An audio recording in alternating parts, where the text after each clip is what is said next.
साथीहरू, आज म तपाईहरुलाई मैले साँच्चैको भोगेको एउटा पुरानो कथा लिएर आएको छु। कुरा झन्डै 12 वर्ष अगाडिको हो, जब म 14-15 वर्षको थिएँ। गर्मीको छुट्टीमा म हजुरआमाको पुरानो घरमा केही दिनको लागि बस्नको लागि गएको थिएँ। त्यो घर पहाडको टाकुरोमा थियो, वरिपरि सुनसान र साँझ पर्नु साथ जंगलको आवाज मात्र सुनिने गर्थ्यो। घरको बनावट पनि एकदम पुरानो थियो, काठको ढोका, झ्यालहरू गार गुइरोले भरिएको। अनि सबैभन्दा अचम्मको कुरा, त्यो घरको एक कुनामा रहेको ठुलो पुरानो दराज। हजुरआमाले सधैँ भन्नुहुन्थ्यो, त्यो दराज त पुर्खाले ल्याएको हो बाबु, तर रातमा त्यसलाई कहिले पनि नखोल्नु, ठिक छ? हजुरआमाको त्यस्तो कुरा सुनेर मैले सधैँ हाँसेर सोध्थेँ, किन र हजुरआमा? तर मैले त्यो प्रश्न गर्न साथ उहाँको अनुहारमा एक किसिमको डर देखिन्थ्यो। उहाँ भन्नुहुन्थ्यो, त्यसमा केही यादहरू छन् जुन तिमीलाई मैले कहिले बुझाउनु हुँदैन र त्यो दराज कहिलेकाहीँ आफै खुल्छ। तर हजुरआमाको त्यस्तो कुरा सुनेर मलाई लाग्थ्यो सायद त्यो बुढौलियाको डर मात्र होला।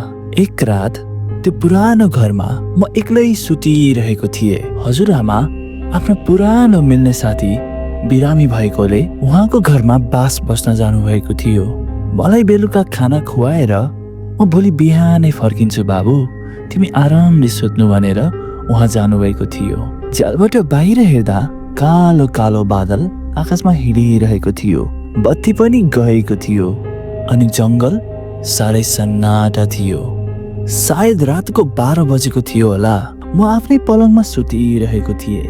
एक्कासी मलाई कोठाभित्रबाट केही सरिरहेको जस्तो महसुस हुन थाल्यो। फेरि किरिक्क किरिक्क जस्तो आवाज आउन थाल्यो। त्यो आवाज कता कता हजुरआमाको कोठाबाट आइरहेको थियो। म बिस्तारै हिँडेर हजुरआमाको कोठाको ढोकासम्म आइपुगे। तब मैले देखेँ हजुरआमाको कोठाको त्यो दराज आधा खोलिरहेको रहेछ। मैले त्यो दराज पहिला खुलेको कहिल्यै पनि देखेको थिएन। त्यो दराजभित्र के नै पो होला र भनेर मेरो मनमा विभिन्न प्रश्नहरू उठ्न थाल्यो। एउटा हातमा मोमबत्ती बालेर म बिस्तारै त्यो दराजको नजिकसम्म आइपुगे। फेरि हजुरआमाको कोठाको झ्यालबाट बाहिर कोही हिँडिरहे जस्तो आवाज आउन थाल्यो। म फेरि झ्यालतिर जान थालेँ। झ्यालबाट बाहिर हेरेको त कोही पनि थिएन। अब जब मैले दराजतिर फर्केर हेरेँ, त्यो दराज पूर्ण रूपमा सबै खुलिसकेको रहेछ। त्यो देखेर मेरो त सातो नै गयो। तर लामो सास तानेर त्यो दराजमा के छ भनेर म त्यो दराजतिरै हिँड्न थालेँ। दराजभित्र पुराना पुराना सामानहरू रहेछ। एउटा ह्याङ्गरमा पुरानो कोट झुन्डिरहेको थियो। फेरि मैले त्यहाँ एउटा पुरानो फोटो देखेँ, कालो सेतो फोटो।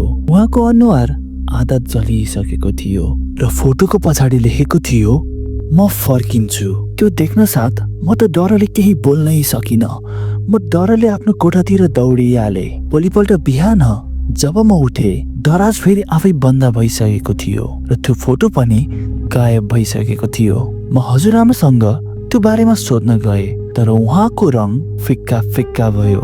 उहाँले भन्नुभयो, मैले तिमीलाई भनेकै थिएँ त्यो नखोल्नु भनेर, अब ऊ जागिसकेको छ। त्यसपछि उहाँले केही भन्नु भएन। तर त्यो रातदेखि म कहिल्यै त्यो घरमा फर्किन सकिनँ। कहिलेकाहीँ अहिले पनि जब म निदाउँछु तब त्यो दराज खुलेको आवाज मेरो कानमा गुन्जिरहन्छ।